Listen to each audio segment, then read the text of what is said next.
Hey everyone! If you thought the regular Pagos Lockboxes were great, I have amazing news for you. They made another version of them that are even more of a gigantic pain in the butt to deal with. Cold-warped Lockboxes. They call it cold-warped because emotionally damaging mystery box didn't fit on the top of the tooltip. These are the fancy lockboxes, the rare, mutated, frostbitten cousins of the regular ones. You don't just get them from any old mob. Oh no. These boxes demand strategy, weather forecasting, and spiritual patience. Let's talk about how you farm them and what they might give you to make it all worth it. Cold-warped lockboxes drop from mutated mobs, which sounds cool until you realize mutation is RNG speak for only when it's inconvenient. You've got 3 main targets, and they all care about weather like they're booking an outdoor wedding. Chimera spawn mutations during blizzards. Griffins mutate during fair skies. Amphitheaters mutate during thunder weather. Griffins and Chimera will give bonus boxes if you kill the mutated ones on chain 30. So, to maximize your return during farming, which you really want to do because it's slow in the best possible scenario, you have a second tank hold the mutated mob in timeout like it's a toddler who bit someone at daycare, while the rest of you frantically chain kill nearby wildlife.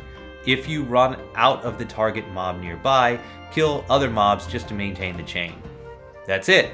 Once you know the conditions to make it spawn, the hardest part is not immediately passing out from the boredom doing a 2003 style infinite mob grind.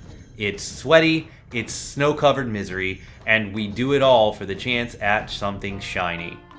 Let's talk about the real reason you're here. What's in the box? First up, there's a few items you've already seen that drop from the much more accessible normal Pagos lockboxes.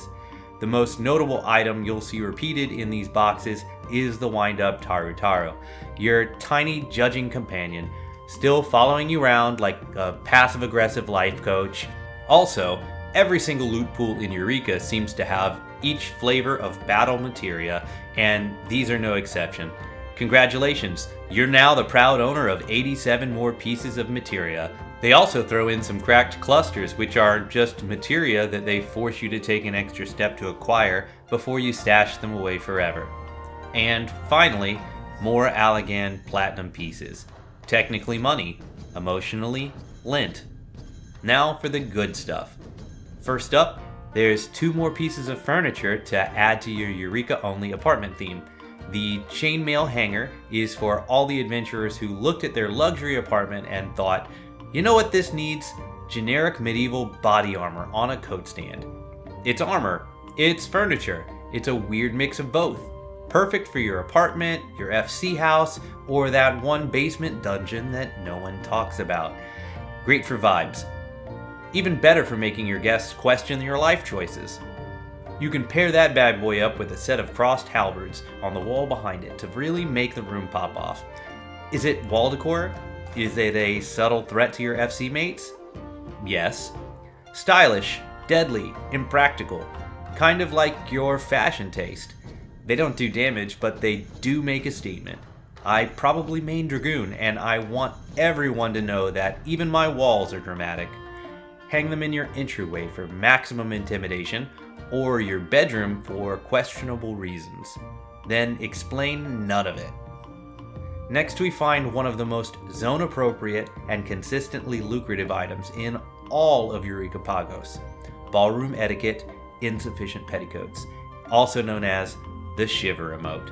Since none of the glam items offered in this zone remotely resemble an overcoat, it's only appropriate that if you get far enough into Eureka farming psychosis to have acquired one of these items, you gain the ability to shiver like the abandoned child of Heidelin you are.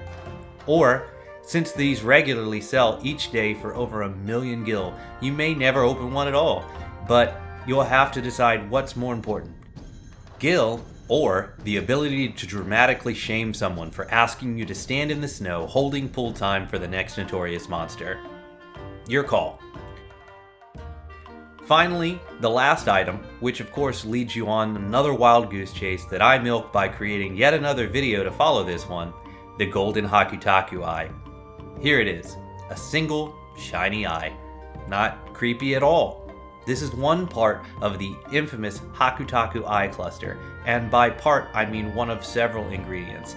The rest are scattered across Pagos and locked behind an even more obscure drop condition. Getting this is like receiving a treasure map with only one piece and a note that says, "Good luck, loser." But you hold on to it, you treasure it, because someday you'll get the others. Maybe. So, is farming cold-warped lockboxes a good use of your time? Absolutely not. Will you do it anyways? Absolutely yes.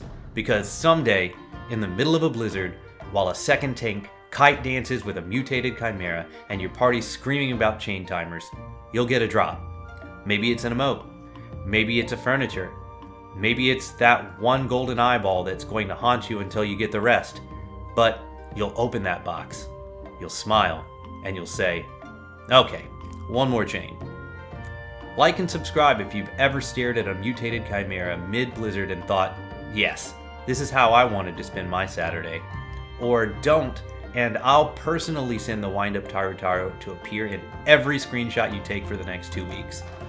See you next time, where we head deeper into Pagos for more eyes, more regrets, and possibly some Hakutaku-related therapy.